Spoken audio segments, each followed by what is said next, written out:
എന്നാത്മസാന്ത്വനമേ, മനോഹര ജീവചൈതന്യമേ. യേശുക്രിസ്തുവിന്റെ സുവിശേഷ ദൗത്യത്തിന്റെ മുന്നിൽ ശിരസ് നമിക്കുന്ന ഏവർക്കും ഈശോ മിശിഹായ്ക്ക് സ്തുതിയായിരിക്കട്ടെ. തിരുസഭ മാതാവ് ഇന്ന് നമുക്ക് നൽകുന്ന വചനധ്യാനം ലൂക്കായുടെ സുവിശേഷം 4-ാം അധ്യായം 16 മുതൽ 30 വരെയുള്ള വാക്യങ്ങളാണ്. യേശുനാഥൻ തൻ്റെ പരസ്യ ജീവിതത്തിന് മുൻപ് തൻ്റെ സുവിശേഷ ദൗത്യത്തിൻ്റെ ജീവിത ധർമ്മത്തിൻ്റെ പ്രഖ്യാപനം നടത്തുന്നു. തൻ്റെ ജനം തന്നെ എതിർത്ത് സംസാരിക്കുന്നു. ഒടുവിൽ വിജാതീയരായവർ ദൈവത്തെ സ്വീകരിച്ചതിൻ്റെ ഓർമ്മപ്പെടുത്തൽ കർത്താവ് നടത്തുകയാണ്. സിനഗോഗിൽ പ്രവേശിച്ച് യെശയ്യാ പ്രവാചകന്റെ ഗ്രന്ഥത്തിൽ നിന്നും കർത്താവ് വായിക്കുന്നു. കർത്താവിൻ്റെ ആത്മാവ് എൻ്റെ മേലുണ്ട്, എന്തെന്നാൽ ദരിദ്രരെ സദ്വാർത്ത അറിയിക്കുവാൻ അവിടുന്ന് എന്നെ അയച്ചിരിക്കുന്നു. ബന്ധിതർക്ക് മോചനവും അന്ധന് കാഴ്ചയും പ്രഘോഷിക്കുവാനും അടിച്ചമർത്തപ്പെട്ടവർക്ക് മോചനം നൽകുവാനും അവിടുന്ന് എന്നെ അയച്ചിരിക്കുന്നു. ഒന്നാമതായി ദൈവസ്നേഹത്തിൻ്റെ പൂർത്തീകരണമാണ് യേശുക്രിസ്തു. യേശുനാഥൻ്റെ ദൗത്യ പ്രഖ്യാപനമാണ് ഇന്നത്തെ സുവിശേഷം. അതിൽ ഉൾക്കൊണ്ടിരിക്കുന്നത് ദൈവത്തിന് മനുഷ്യരോടുള്ള സ്നേഹത്തിൻ്റെ സമ്പൂർണതയാണ്. അത് ക്രിസ്തുവാണ്, ക്രിസ്തുവിലൂടെയാണ്, ക്രിസ്തു വഴിയാണ് സംഭവിക്കുന്നത്. മനുഷ്യരാശിയോടുള്ള ദൈവത്തിൻ്റെ സ്നേഹത്തിൻ്റെ മൂർത്തിഭാവം യേശുനാഥനാണ്. നമ്മുടെ ആവശ്യങ്ങൾ നിറവേറ്റാൻ കഴിയുന്ന വാക്കുകളാണ് കർത്താവായ യേശുനാഥൻ നൽകുന്നത്. ഒരു മനുഷ്യനെ ദൈവത്തിൻ്റെതാക്കുവാൻ, ദൈവത്തിൻ്റെതല്ലാതിരിക്കുന്ന മനുഷ്യനെ ദൈവത്തിൻ്റെതാക്കുവാൻ കടന്നു വന്ന കർത്താവായ യേശുനാഥൻ, നിന്നെ വച്ചുകെട്ടുവാൻ, നിന്റെ ബന്ധനങ്ങളെ മോചിപ്പിക്കുവാൻ, നിന്റെ അന്ധതയ്ക്ക് മറുമരുന്നായി നിനക്ക് കാഴ്ച നൽകുവാൻ, കർത്താവിൻ്റെ വത്സരം പ്രഘോഷിക്കുവാൻ ഞാൻ നിന്നെ അയച്ചിരിക്കുന്നു. ഇതിൽ അടങ്ങിയിരിക്കുന്നത് ദൈവത്തിന് മനുഷ്യരോടുള്ള സ്നേഹമാണ്. രണ്ടാമതായി അത്ഭുതവും തിരസ്കരണവുമാണ്. യേശുവിൻ്റെ അധരത്തിൽ നിന്നും പുറപ്പെട്ട വചനത്തെ കേട്ടുകൊണ്ട് അവർക്ക് അത്ഭുതം തോന്നി. യേശുനാഥൻ പറഞ്ഞു, നിങ്ങൾ കേട്ടിരിക്കെ തന്നെ ഈ വചനം പൂർത്തിയായിരിക്കുന്നു. പൂർത്തിയാകും എന്നല്ല കർത്താവ് പറഞ്ഞത്, ആ പൂർത്തീകരണത്തിലുള്ള ദൈവകൃപ അവർ അനുഭവിച്ചു. അത് അവരെ അത്ഭുതപ്പെടുത്തി. ഇവനെങ്ങനെ ഒരു ദൈവവചനത്തെ പൂർത്തീകരിക്കുവാൻ സാധിക്കും? ദൈവീക അത്ഭുത രഹസ്യങ്ങൾക്ക് മുന്നിൽ നമ്മൾ എപ്പോഴും തിരസ്കരണ സ്വഭാവത്തോടുകൂടിയാണ് നിലകൊള്ളുന്നത്. അത് എപ്രകാരം സാധിക്കും? തിരുവോസ്തിയിൽ ഒരു ദൈവം മാംസ രക്തമായി സന്നിധി ചെയ്യുന്നു എന്ന് പറയുന്നത് വിശ്വസിക്കുവാൻ സാധിക്കുന്നവർക്ക് മാത്രമേ ദൈവ അത്ഭുതങ്ങൾ ഉൾക്കൊള്ളുവാൻ സാധിക്കുകയുള്ളൂ. എല്ലാവരും അവൻ്റെ നാവിൽ നിന്ന് കേട്ട കൃപാവചസ്സുകൾ കേട്ട് അത്ഭുതപ്പെട്ടു. അവർ പറഞ്ഞു, ഇവൻ ജോസഫിൻ്റെ മകനല്ലേ? അവരുടെ അത്ഭുതം അവർക്ക് കൃപയായി ഭവിച്ചില്ല. കാരണം അവർക്ക് യേശുവിൽ തിരസ്കരണഭാവം അനുഭവപ്പെട്ടു എന്നതുകൊണ്ട് തന്നെ. മൂന്നാമതായി ദൈവവും മനുഷ്യനും തമ്മിലുള്ള ബന്ധം. ഈ ബന്ധത്തിൻ്റെ ഇടയിൽ വിശ്വാസമാണ് നമ്മെ ബന്ധിപ്പിക്കുന്നത്. അതുകൊണ്ടാണ് കർത്താവ് ഇപ്രകാരം നാമാനെക്കുറിച്ചും സരപ്തായിലെ വിധവകയെക്കുറിച്ചും പറഞ്ഞു വെച്ചത്.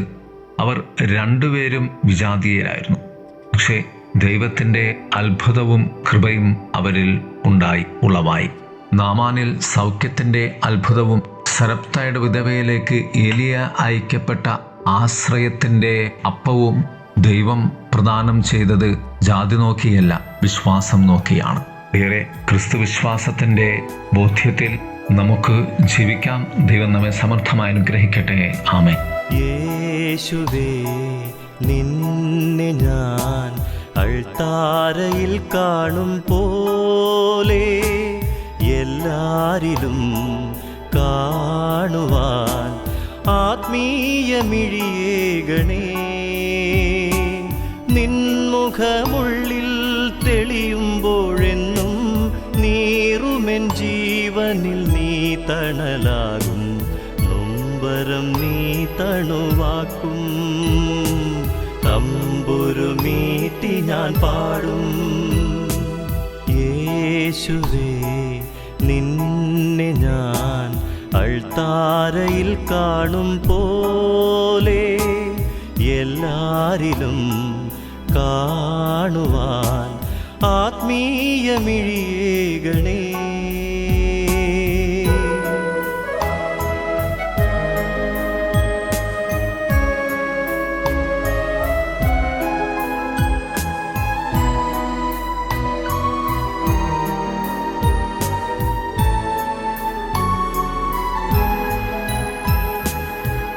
പാപമാം ചുഴിയിലും ശാപമാം മരുവിലും പാപമാം ചുഴിയിലും ശാപമാം മരുവിലും നീ എൻ്റെ മോക്ഷമേ മായാത്ത സ്നേഹദീപമേ നീ എൻ്റെ മോക്ഷമേ മായാത്ത സ്നേഹദീപമേ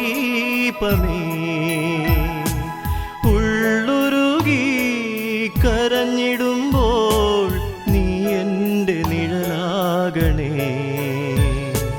നിത്യമെൻ തുണയാകണേ സത്യമെൻ വഴിയാകണേ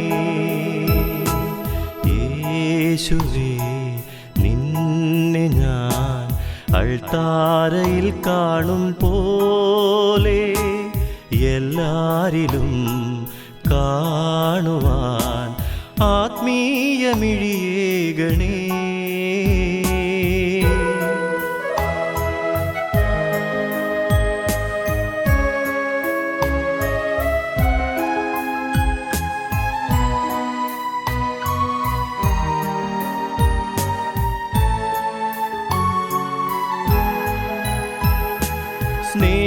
സ്നേഹമാം ദീപമായി ശാന്തി തൻ നാളമായി സ്നേഹമാം ദീപമായി ശാന്തി തൻ നാളമായി എന്നാത്മസാന്ത്വനമേ മനോഹര ജീവചൈതന്യമേ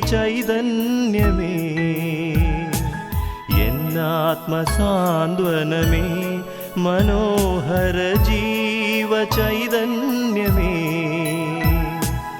എന്നുമുള്ളിൽ നിറഞ്ഞിടണേ ആത്മാവിൻ ഭോജ്യമായി അകതാരില്ലാശ്വാസമായി പക നീക്കും ആനന്ദമായി യേശുവേ നിന്നെ ഞാൻ അൾത്താരയിൽ കാണും പോലെ എല്ലാരിലും കാണുവാൻ ആത്മീയമിഴിയേകണേ നിൻമുഖമുള്ളിൽ തെളിയുമ്പോഴെന്നും നീറുമെൻ ജീവനിൽ നീ തണലാകും നൊമ്പരം നീ തണുവാക്കും തമ്പുരുമീട്ടി ഞാൻ പാടും യേശുവേ നിന്നെ ഞാൻ അൾത്താരയിൽ കാണും പോലെ എല്ലാരിലും കാണുവാൻ ആത്മീയമിഴിയേകണേ